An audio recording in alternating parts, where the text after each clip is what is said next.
Sanjeev classes. आप लोगों का संजीव क्लासेस में स्वागत है। मित्रों, आज हम कवर करने वाले हैं जनरल नॉलेज के प्रश्नों को। ये ऐसे प्रश्न हैं जो आप लोगों के लिए बहुत ही महत्वपूर्ण हैं और ये आगामी परीक्षाओं में आप लोगों के लिए सहायक सिद्ध होंगे। तो चलते हैं मित्रों वीडियो शुरू करने। जैसा कि पहला प्रश्न है, मानव शरीर में प्रचुर मात्रा में पाया जाता है। तो मित्रों, मानव शरीर में प्रचुर मात्रा में कैल्शियम पाया जाता है। अगला प्रश्न है, किसान का परम सहायक है, अर्थात किसान का परम मित्र कौन होता है? तो मित्रों, किसान का जो परम सहायक या परम मित्र जो होता है वो होता है केचुआ। नेक्स्ट प्रश्न है, सबसे बड़ा फल तथा पुष्प है। तो मित्रों, सबसे बड़ा फल जो होता है वो आर्किड्स होता है तथा विश्व का सबसे बड़ा पुष्प जो है वो रेफ्लेसिया होता है। नेक्स्ट प्रश्न है, कोशिका शब्द का निर्माण किया था। तो मित्रों, कोशिका शब्द का निर्माण रॉबर्ट ब्राउन ने किया था। नेक्स्ट प्रश्न है, कंप्यूटर की अस्थायी स्मृति को क्या कहते हैं? तो मित्रों, कंप्यूटर की अस्थायी स्मृति को हम रोम कहते हैं, जिसका पूरा नाम होता है रीड ओनली मेमोरी। अगला प्रश्न है, आईसी चिपों का निर्माण किया जाता है। तो मित्रों, आईसी चिपों का निर्माण सेमीकंडक्टर से किया जाता है, अर्थात आईसी चिपों का निर्माण अर्धचालकों से किया जाता है। अगला प्रश्न है, 10 लाख बाइट्स लगभग होती है। तो मित्रों, 10 लाख बाइट्स जो होती है वो लगभग 1 मेगाबाइट के बराबर होती है। जो हमारा 10 लाख बाइट्स होता है वो हमारा 1 मेगाबाइट के बराबर होता है। अगला प्रश्न है, गूगल क्या है? तो मित्रों, गूगल एक प्रकार का सर्च इंजन है। नेक्स्ट प्रश्न है, परम एक उदाहरण है। तो परम जो है एक प्रकार का सुपर कंप्यूटर है।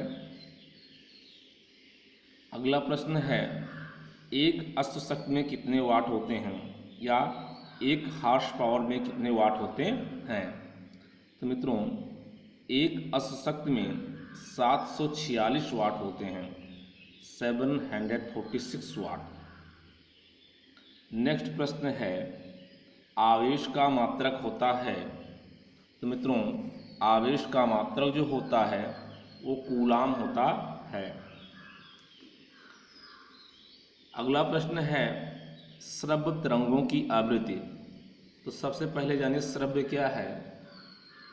श्रव्य तरंगे वो तरंगे होते हैं जिनको हमारे कान आसानी से सुन सकते हैं। ये जो श्रव्य तरंगे होते हैं ये ध्वनि तरंगों के ही प्रकार होते हैं, और जो ध्वनि तरंगे होते हैं वो 3 प्रकार के होते हैं, श्रव्य, पराश्रव्य तथा अवश्रव्य तरंगे। तो यहाँ हमें बताना है कि श्रव्य तरंगों की आवृत्ति कितनी होती है।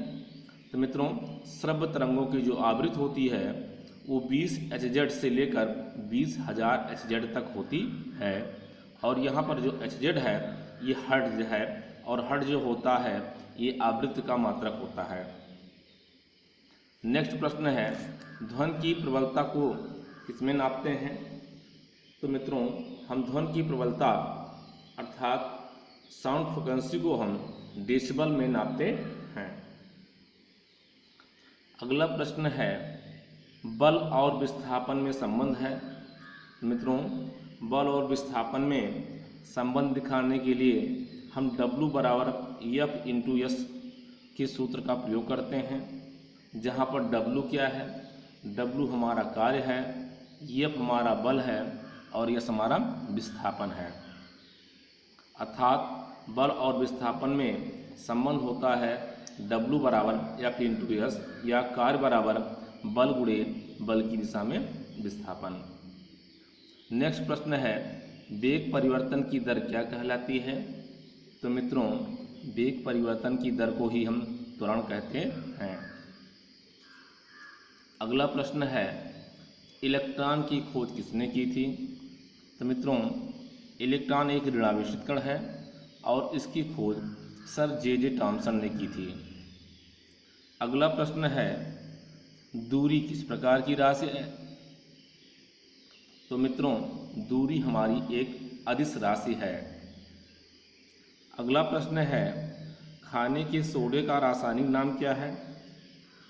मित्रों, खाने के सोडे का जो रासायनिक नाम है वो सोडियम बाइकार्बोनेट है और जिसका रासायनिक सूत्र NaHCO3 होता है। अगला प्रश्न है, दूध से दही का बनना किस प्रकार का परिवर्तन कहलाता है? तो मित्रों, दूध से दही का बनना ये हमारा कहलाता है रासायनिक परिवर्तन। रासायनिक परिवर्तन क्या होता है? रासायनिक परिवर्तन हमारा एक अस्थायी परिवर्तन होता है और इसमें क्रिया के उपरांत जो भी उत्पाद बनता है और उस उत्पाद को हम पुनः कारकों में परिवर्तन नहीं कर पा सकते। तो दूध से दही का बनना जो है हमारा एक रासायनिक परिवर्तन कहलाता है। नेक्स्ट प्रश्न है, भोजन का पचना किस प्रकार का परिवर्तन है? तो भोजन का पचना ये हमारा रासायनिक परिवर्तन है। नेक्स्ट प्रश्न है, दूध की शुद्धता किस उपकरण से नापते हैं? अर्थात हम दूध की शुद्धता को किस उपकरण से नापते हैं? तो दूध की शुद्धता हम लैक्टोमीटर नामक उपकरण से मापते हैं। अगला प्रश्न है, पानी किस प्रकार का विलयन है? तो मित्रों, पानी एक उदासीन विलयन होता है। क्यों? क्योंकि इसका जो pH मान होता है वो 7 होता है और जिस किसी विलयन का pH मान 7 होता है वो विलयन हमारा क्या होता है? वो हमारा विलयन उदासीन विलयन होता है। अगला प्रश्न है, कैपिटल G तथा स्मॉल g में एक संबंध है। तो मित्रों, कैपिटल G को हम गुरुत्वाकर्षण नियतांक तथा स्मॉल g को हम गुरुत्वीय त्वरण कहते हैं। तो प्रश्न के अकॉर्डिंग है कि गुरुत्वाकर्षण नियतांक और गुरुत्वीय त्वरण में क्या संबंध होता है? तो मित्रों, इसका संबंध होता है कैपिटल G बराबर G/m/r²। अब इसमें देखा जाए तो कैपिटल G हमारा जो है ये गुरुत्वाकर्षण नियतांक है, स्मॉल g जो है गुरुत्वीय त्वरण है, m हमारा द्रव्यमान है और r हमारी क्या है? r हमारी दूरी है। और अंतिम प्रश्न है, सोने का प्रतीक क्या है?